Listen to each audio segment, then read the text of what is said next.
Hey, I'm Kayla. I'm fixing to give my informative speech, and here's my audience. Say hey, guys. Hi. Hey, I'm Kayla. I am here to talk about all the opportunities nursing has. Have you ever wondered what you want to do when you grew up?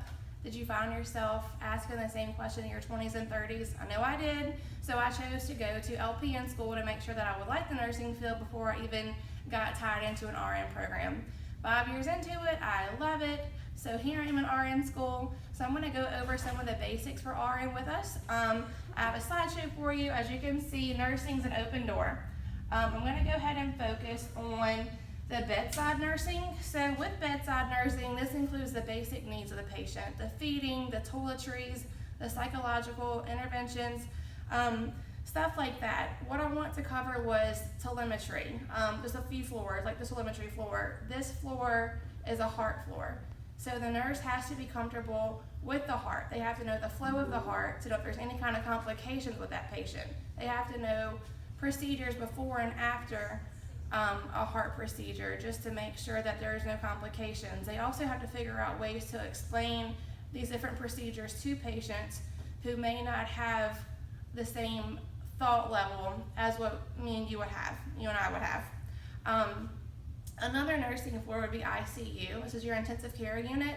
On this floor, you are usually assigned one, no more than 2 patients. In here, you have to be independent, efficient, and you have to really know your patients, what they're in there for. Some could be a brain trauma, some are battling death, others are coming in for cancers and they're in their final stages. So you have to know how to deal with that patient and how quick they can come up or down, high or low. They're extremely critical.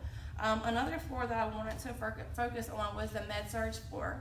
On this floor, you are, like on any other floor, the doctor's eyes and ears. You have to know the body system from head to toe because they can come in there with COPD, so breathing conditions. They can be diabetic.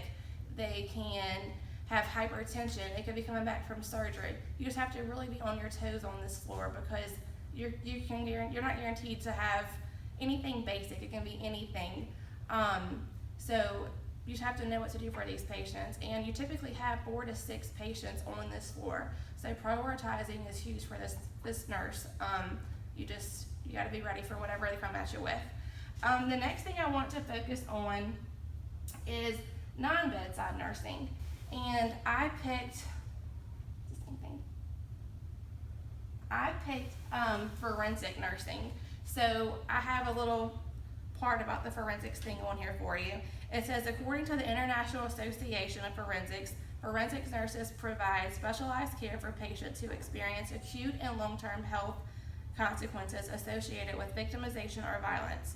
So here, they do go on the floor, but it's not so much like you would see on med-surg or telemetry or ICU. They go here to ask patients questions. They can work with the coroner's office.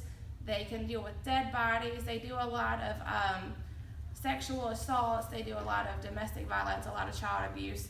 And I think that stuff like that, not necessarily that kind of stuff, is neat, but it's a different field of nursing.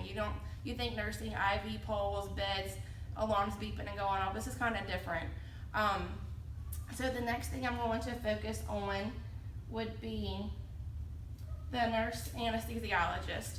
So here's a very difficult job as a nurse. You have to know what the patient is on, what medicines are used for, what kind of reactions each and every medicine can have on the body systems. You have to know also how to reverse those effects if anything bad were to happen to that patient. They are specialized to take away pain, whether it be long-term or short-term. They can work with plastic surgeries. They can work, you're probably familiar with labor and delivery, where they go in and they get the epidural in the back. They do all that kind of stuff. It's a very complex thing to have to work with. It takes years of schooling to go and do this. So it's a pretty serious deal you have to do. And the last thing that I saved, the best for last, would be the travel nursing. And this just gives nurses the opportunity to go to different states. You can go work on planes, cruise ships. They have it's a way to just view everything and take a vacation if you want to while you're there. A lot of people sign up for a few weeks at a time and they'll go and do their time and they'll spend the rest of their time on vacations there. But it's a way to see what kind of health system is used in different states. You know, I work in Louisiana, I go to Mississippi. So these are just different ways of seeing everything. But that is basically it. So I hope that you learned something from this video. There are a lot more than just this that you can focus on with nursing, but I just gave out some of the non-bedside, bedside, forensics, and travel nursing. I hope y'all enjoyed my video. Thank you.